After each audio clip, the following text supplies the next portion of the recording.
Minuto Cast, edição Pé na Estrada, está acompanhando aqui o maior evento de sementes do Brasil, promovido pela Sementes Estrela, o Academic 360. E agora eu vou ter a honra de conversar com uma pessoa que eu admiro muito o trabalho, a Maria de Fátima Zorato. Ela é consultora, doutora em Ciência e Tecnologia da Semente. Tudo bem, Maria? Tudo bem, Fátima, tudo na verdade, bem, né? Tudo bem, Fátima, conhecida como Fátima. Todo mundo chama de Fátima, né? Sim, certeza. Fátima, eu quero voltar um pouquinho. O Minuto ele acaba trazendo um pouco mais da história da pessoa, só que a gente nunca consegue separar, e nem se deve separar a história da pessoa da história profissional. E todo mundo deve conhecer a Fátima, né? Mas não sabe quem é a Fátima de verdade. Quem é a Fátima? A Fátima é uma pessoa que, desde pequena, teve essa vocação para parte de laboratório, essas coisas, porque pequenininha eu apanhava, inclusive, porque eu roubava as coisas da minha mãe para fazer as concentraçõezinhas com as plantinhas. Gente, não acredito. Então eu pegava paninhos, né, para fazer os filtrinhos e usava álcool, então álcool era perigoso para criança, então eu apanhava por causa disso, né, porque eu estava correndo risco.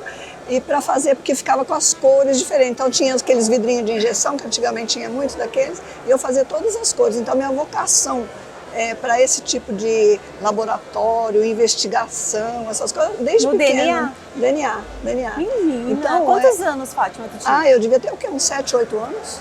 7, 8 anos eu já gostava de brincar dessa forma. Então é interessante, né? E eu fui ao longo do tempo trabalhando, eu queria ser bioquímica, na verdade, né? E aí me interessava a parte do laboratório. E na época eu tinha mais facilidade em função do número de concorrentes no mês de julho, que eu fiz o vestibular em julho na Universidade Estadual de Londrina, e um primo meu que era professor lá e era bioquímico também, ele falou, entra na biologia e você vai fazer disciplinas no início junto e você vai tentando o vestibular junto. Eu entrei na biologia e não quis sair nunca mais, porque eu me encontrei na biologia, sabe? Me encontrei. Então, estudar os detalhes, a botânica, né? Tudo foi maravilhoso. E depois, quando eu fui para o mestrado, já fui para a área da agronomia, porque aí eu já estava trabalhando com sementes. Então, achei por bem fazer na área de sementes, né? Fui para o mestrado, em fitopatologia, inclusive. E depois o doutorado em ciência e tecnologia também na agronomia. Então eu fiquei uma mescla, né, da biologia com a agronomia. Né? E eu percebo assim, o amor que tu tem, né, dedicação, assim, é incrível. Eu sou apaixonada.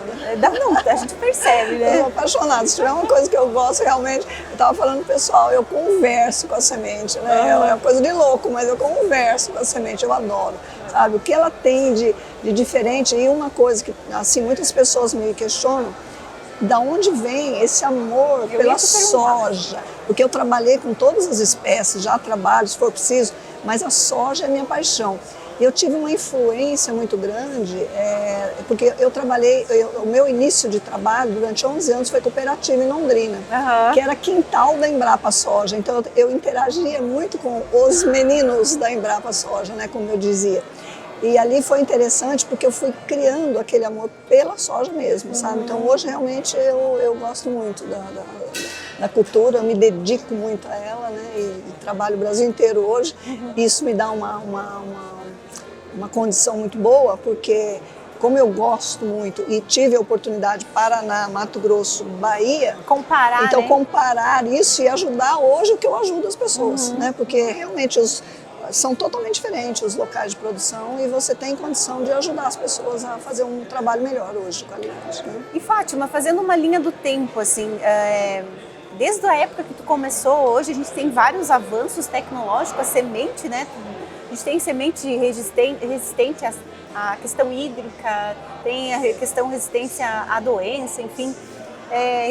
Fazendo essa linha do tempo, o que te marcou de fatos e tecnologias, né, desde a época que começou até hoje? Quais foram os marcos que fizeram com que você cada vez mais se empolgasse e visse esse crescimento que a gente está hoje? Porque se a gente voltar para trás, ninguém imaginava o avanço que está hoje, né? O que está hoje. Olha, eu me sinto muito privilegiada por ter participado de todo esse processo, ter visto tudo que eu já vi. sabe? Porque durante 40 anos, né? Eu estou no mercado 40 anos. E como eu acompanhei bem, e uma coisa que me marcou muito foi o salto quando nós pulamos da convencional para a RR. Parecia assim que a gente tinha saído, que tinha ido para o espaço, sabe? Nossa, a tecnologia chegou. Porque depois as demais estão vindo na carona e agora é só crescente, né? Agora nós vamos crescer mesmo nessa... É como foi falado hoje na palestra do Paulo, né? Nós estamos ainda só na primeira volta da Fórmula 1, se fosse como, verdade, né? é verdade. Como ele fez um comparativo muito legal, nós estamos apenas na primeira volta da Fórmula 1. E que maravilha essa turma chegando agora para acompanhar tudo isso. Mas eles não podem esquecer a história do passado, como se chegou até aqui. Né? Que às vezes eu acho que as pessoas desprezam o que foi feito e quanto trabalho, quantas pessoas envolvidas. E eu respondendo você, o que mais me marcou durante todo o nosso foi o salto da convencional para o RR. Aquela ali me marcou demais, sabe? Porque nós tivemos que fazer todo um trabalho diferenciado. Eu estava no Mato Grosso na época, trabalhava na associação que tinha uma concentração muito grande de amostras. Nós tínhamos que fazer todas aquelas amostras, né, com as fitinhas, tudo. Então foi assim um marco muito legal, sabe? E acho que no setor como um todo, né? Setor como um todo. Eu acho que houve uma empolgação muito grande do produtor, né? E eu acho que a partir dali, eu acho que a nossa agricultura, ela decolou. Deu uma virada. Ela decolou, eu acho que ela decolou. E daqui para frente ninguém segura. A competência é o limite, eu falo, né? Não é nem o céu, é a competência, né? Verdade. Eu acho que nós estamos engatinhando e vamos chegar muito longe ainda, sabe? Eu sou muito...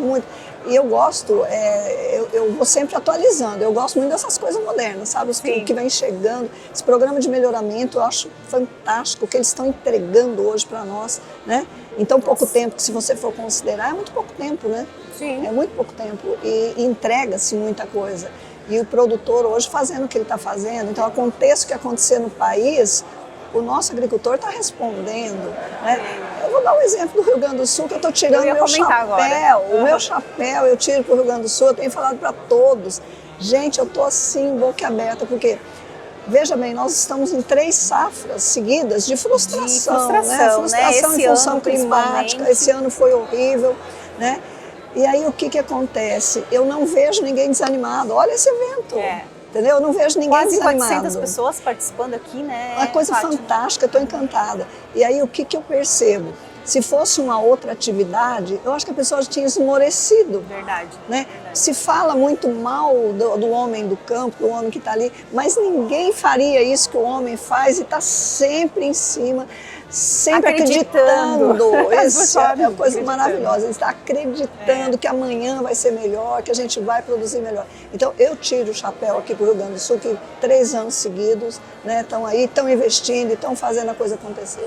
Não, e eu vou te dizer, a gente acompanhou algumas lavouras agora nos últimos meses, assim, aliás, desde o plantio até a colheita agora, a gente foi acompanhando algumas lavouras e assim, o que eu percebi em todas as regiões que eu passei é esse amor pelo aquilo que tu faz, né? Tipo, essa coisa que já veio lá no teu DNA, a gente encontra nos produtores, assim, aí não tem ruim.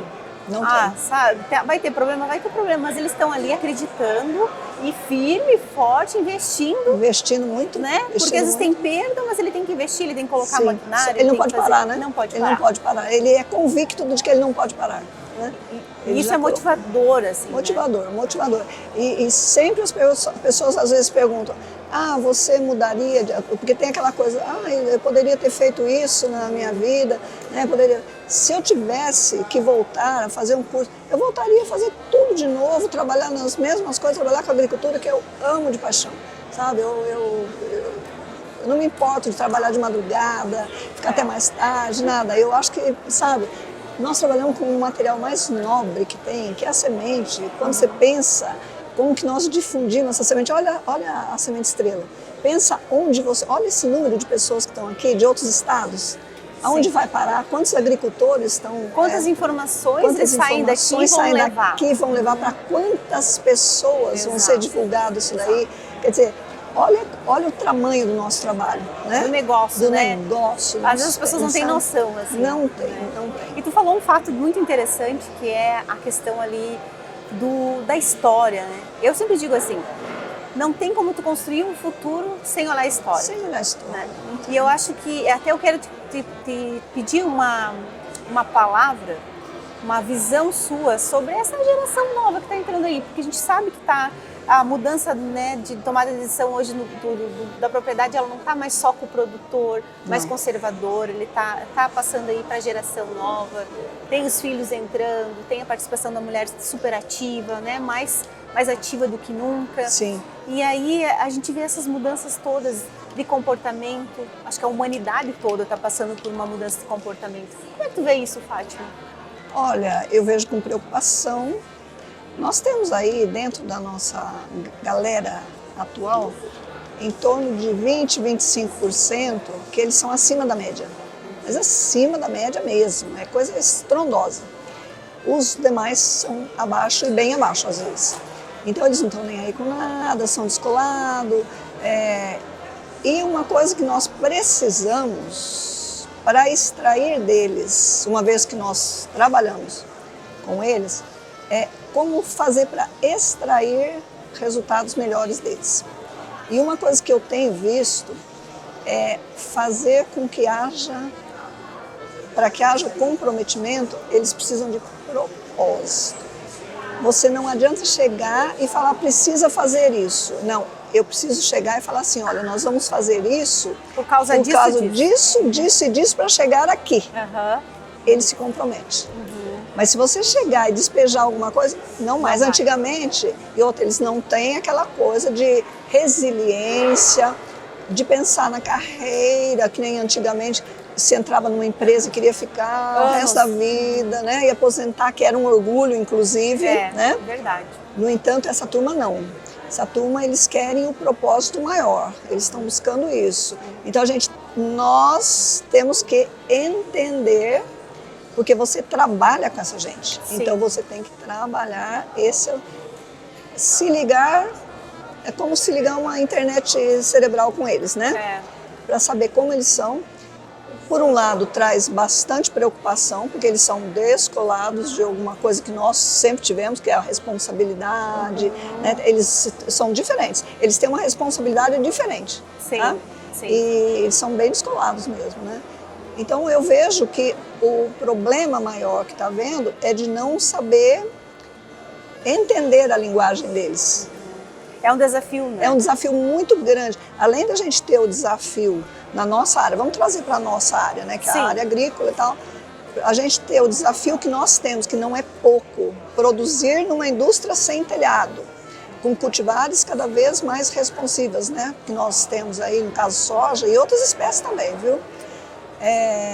Nós sabemos trabalhar essa turma, nós estamos com duas missões muito grandes, que é, primeiro, saber entender todo o nosso ambiente de produção, e segundo, é entender dessas pessoas que nós precisamos e saber o que é que eles vão fazer do futuro, porque o futuro são eles. São eles, né? Com certeza. São eles, mas eles são de uma realidade totalmente diferente da nossa. Tem hora que eu fico perguntando, que momento que nós não vimos esse trem nosso desembarcar em algum lugar. E voando, né? Parecia um trem, aqueles trem... Desembarcou em algum lugar, nós não vimos, que o outro trem estava chegando atrás. Verdade. E nós não vimos, entendeu? Que mudança rápido. Muito rápida. A tecnologia, né? E assusta um pouco, porque essas mudanças, elas estão sendo cada vez mais rápidas, né? Às vezes a gente fica assim, meu Deus, é aquilo que nós estávamos comentando, a gente aprende hoje, o que a gente aprendeu hoje já nem vale mais, nem vale tem mais. Que buscar mais, não e aí vale mais. Essa busca constante por conhecimento, por melhoria, isso né? Então é uma velocidade assim. Eu li alguns tempos atrás, acho que uns 3, 4 anos, antes da pandemia um pouco, naquela revista da Azul, porque eu moro nos aviões, né? Numa revista trazia alguma coisa do coautor do LinkedIn, que nunca mais eu esqueci. Ele disse assim, que a velocidade, a incerteza e a velocidade seriam partes da nossa vida a partir de agora, naquele momento lá.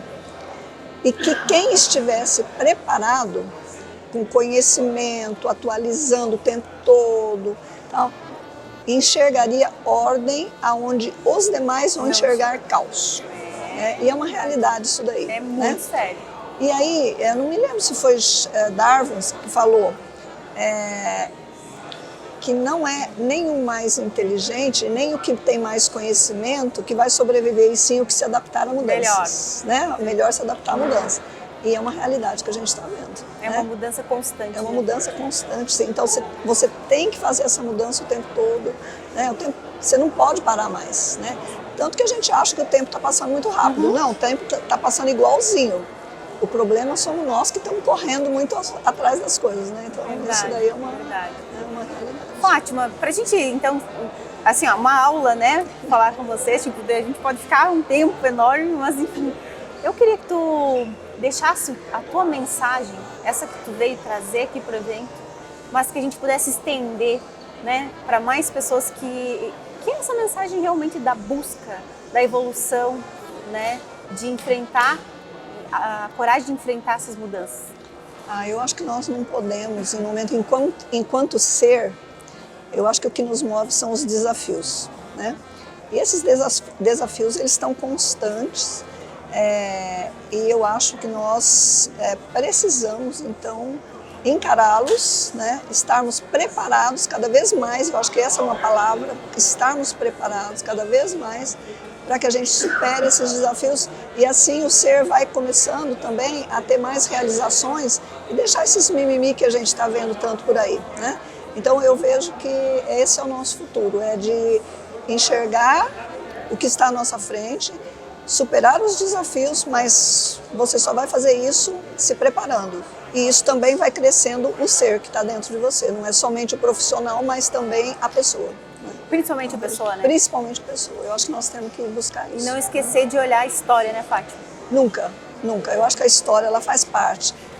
Você tem sempre que ter o retrovisor, né? Ela está aqui atrás, ela faz parte de um passado, mas ela é o seu retrovisor para você olhar para o futuro, né? Então você está construindo hoje alguma coisa para amanhã, mas você está embasado no que está aqui atrás, né? Então eu sou muito adepta disso. Eu fico muito triste quando alguém despreza, né, uma história que tem aqui atrás, que alguém construiu, mas que ninguém nem lembra que chegou até aqui, acha que foi aqui, achou que ninguém fez isso aqui. Exato. Não, teve gente que trabalhou muito, né, no nosso setor principalmente, muita história, então não vamos deixar essa história morrer de jeito nenhum. Né? Sensacional, Fátima. Muito obrigada por compartilhar, né, a tua história conosco. E é isso aí, pessoal, o Minuto Cast, Pé na Estrada, acabou de ouvir uma história incrível e incentivar vocês a continuarem olhando para a história se a gente quer construir um futuro cada vez melhor.